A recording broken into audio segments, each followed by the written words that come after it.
Jelang duel panas kualifikasi Piala Dunia 2026, sorotan dunia mengarah ke timnas Indonesia. Dari media Inggris hingga China sudah ikut berkomentar.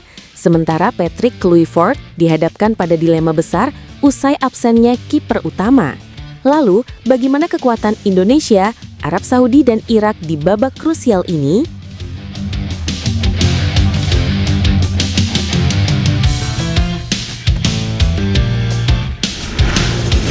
Menjelang duel krusial kualifikasi Piala Dunia 2026, sorotan media internasional semakin tajam mengarah ke timnas Indonesia.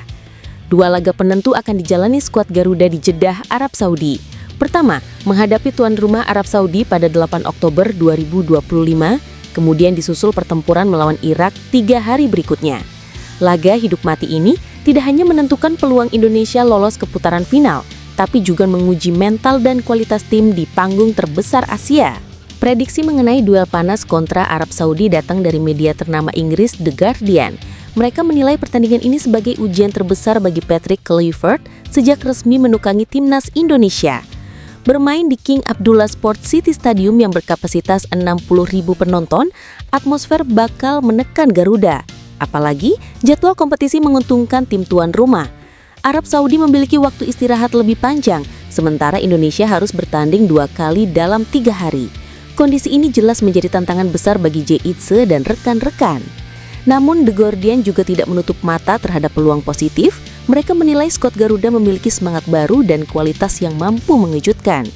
Meski menghadapi tekanan ribuan supporter The Green Falcons, tekad Indonesia untuk merebut tiket Piala Dunia bisa menjadi faktor pembeda. Sorotan tak hanya datang dari Inggris, media Cina 163.com bahkan memberikan penilaian yang lebih tajam. Mereka menyebut Indonesia sudah tidak layak lagi dianggap sebagai tim Asia Tenggara. Transformasi besar lewat program naturalisasi menjadikan Garuda berbeda. Kemenangan atas China pada Juni lalu di Gelora Bung Karno menjadi bukti ketika gol tunggal oleh Romeni mengguncang publik sepak bola Asia. Media tersebut menulis dengan gamblang, timnas Indonesia lebih mirip tim Belanda ketimbang wakil Asia Tenggara mengingat banyaknya pemain naturalisasi asal negeri kincir angin. Target yang dibawa pun dianggap sangat jelas, yakni mengamankan 1 tiket menuju Piala Dunia 2026. Dalam persaingan ketat Grup B putaran keempat kualifikasi Piala Dunia 2026 zona Asia, faktor pengalaman diyakini akan menjadi kunci. Timnas Indonesia, Arab Saudi, dan Irak datang dengan kekuatan yang berimbang di atas kertas. Namun jam terbang para pemain veteran bisa menjadi pembeda saat duel berlangsung pada 9 dan 12 Oktober 2025 mendatang. Arab Saudi tampil dengan skuad berusia relatif muda. Dari 26 pemain yang dibawa, rata-rata usia hanya 26,2 tahun. Namun di tengah barisan pemain muda tersebut terdapat sosok senior yang tak bisa dipandang remeh, Salem Al-Dawsari.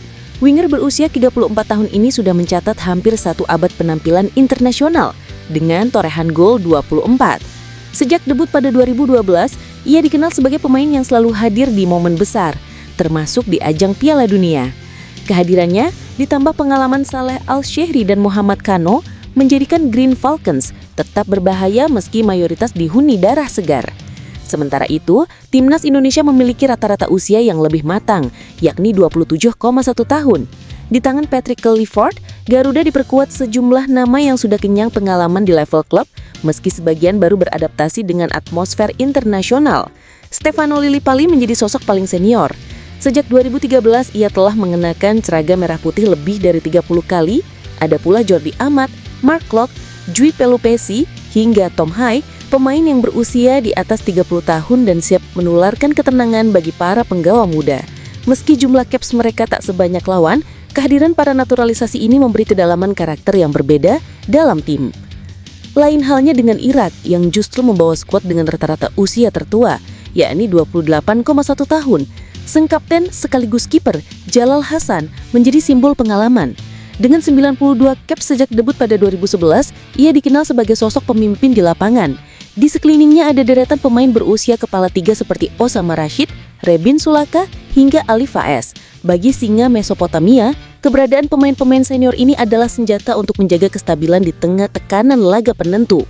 Dengan komposisi ini, persaingan grup B dipastikan tak hanya mengandalkan strategi taktik, tapi juga ketangguhan mental yang ditempa pengalaman. Pertanyaannya, kini, Siapa di antara para veteran ini yang mampu berdiri tegak, menjadi penentu, dan membawa timnya lebih dekat ke panggung Piala Dunia 2026?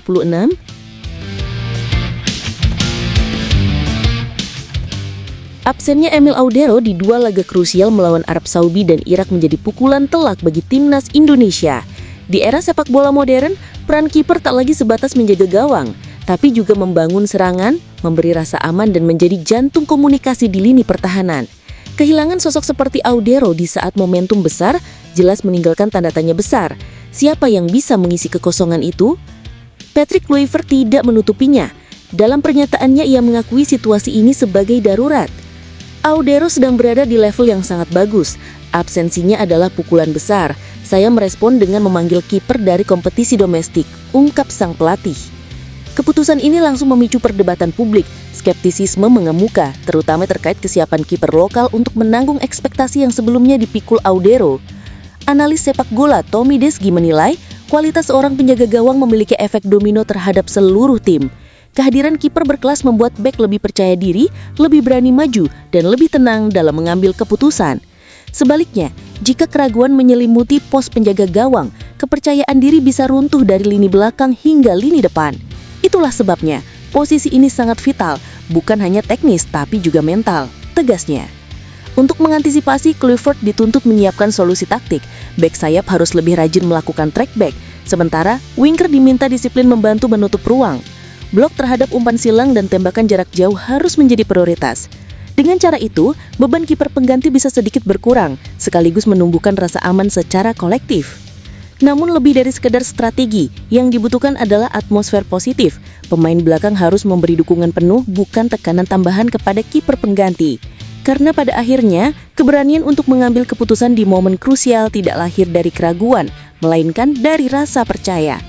Absennya Emil Audero memang membuat langkah Garuda semakin berat, terutama menghadapi dua raksasa Asia yang siap menguji setiap kelemahan. Namun, sejarah sepak bola selalu menyimpan kejutan. Dari ruang ganti hingga lapangan hijau di Jeddah, keyakinan itu masih bisa menyala. Pertanyaannya, apakah kiper pengganti siap menjawab tantangan? Atau keraguan justru menjadi penghalang terbesar timnas Indonesia?